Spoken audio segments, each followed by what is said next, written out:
কোরআনে দাড়ির দলিল আছে? দাড়ি বলবে নাই। কোরআনে কোথায় দাড়ির দলিল আছে বলেন তো দেখি, কে বলতে পারবেন? কঠিন প্রশ্ন। 500 টাকা পুরস্কার দেবো আমার পক্ষ থেকে, জান। যদিও 500 কোনো টাকাই না, টাকার মান দিন দিন কমছে। কোন সূরায় দাড়ির কথা আছে কে বলতে পারবেন? আলেম ওলামা বাদ, তারা তো পারবেন। আমরা সিভিলিয়ানদের জিজ্ঞাসা করছি, সাধারণ জনগণকে। কে পারবেন বলেন? কোন সূরায় দাড়ির কথা আছে? দাড়ি কোরআনে একটা জায়গায় দাড়ির কথা আছে, কে বলতে পারবেন? দেখছেন, আল কোরআনের আলো ঘরে ঘরে যা আলো, তাই না? স্লোগান দিয়ে কাজ হবে না ভাই, প্রত্যেক ঘরে ঘরে কোরআনওয়ালা মানুষ তৈরি করতে হবে, তারপরে আলো অটোমেটিক ঘরে ঘরে জ্বলবে ইনশাআল্লাহ। আচ্ছা যাক, আমার টাকা বেঁচে গেল। সূরা তহায় আছে। কোথায় আছে? সূরা তহার মধ্যে আছে। একটা জায়গায় দাড়ির কথা আছে, সেটা হচ্ছে হারুন আলাইহিস সালামের দাড়ি। কার দাড়ি? হারুন আলাইহিস সালামের দাড়ি। মুসা আলাইহিস সালাম ফেরাউন থেকে এই যে দলবল নিয়ে পার হওয়ার পরে, বনু ইসরায়েলকে নিয়ে পার হওয়ার পরে আল্লাহ পাক তাকে 40 দিন ডেকেছেন তুর পাহাড়, মনে আছে? তুর পাহাড়ে তিনি গেছেন।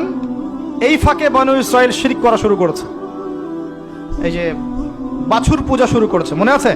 পড়েন নাই কখনো? বাছুর পূজা শুরু করেছে। মুসা আলাইহিস সালাম তাওরাত নিয়ে আসছেন, এসে দেখছেন যে কওমের এই অবস্থা। তিনি রাগে তাওরাত ছুঁড়ে মারলেন।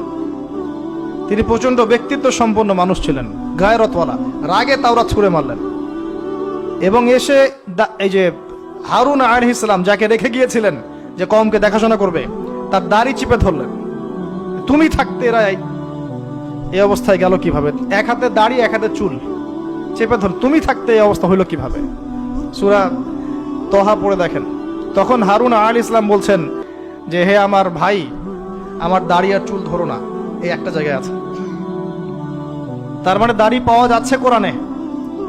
কিছু মানুষ তো এখন বলে কোরআন মানি, হাদিস মানি না, তাই না? ওই অজুহাত দিয়ে এখন দাড়ি রাখে না, বলে কোরআনে তো দাড়ির কথা নাই, রাখবো কেন? সুবহানাল্লাহ। আপনারাও কি এটা বিশ্বাস করেন যে আমরা শুধু কোরআন মানবো, হাদিস মানবো না?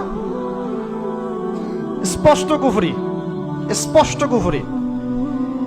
কোরআন এবং হাদিস একসাথে মিলেই শরিয়া। শুধু কোরআন মানি, হাদিস মানি না, এটা বলতে গিয়ে সে বোঝাচ্ছে সে আসলে কোরআনও মানে না। কোরআনে আল্লাহ বলেছেন ওয়ামা আতাকুমুর রাসূল ফাখুযুহু, রাসূল যা দিয়েছেন নিয়ে নাও। ওয়ামা নাহাকুম আনহু ফান্তাহু, যা থেকে নিষেধ করেছেন দূরে থাকো। তাহলে সুন্নাহ না মানলে আপনি কিভাবে কোরআন মানবেন?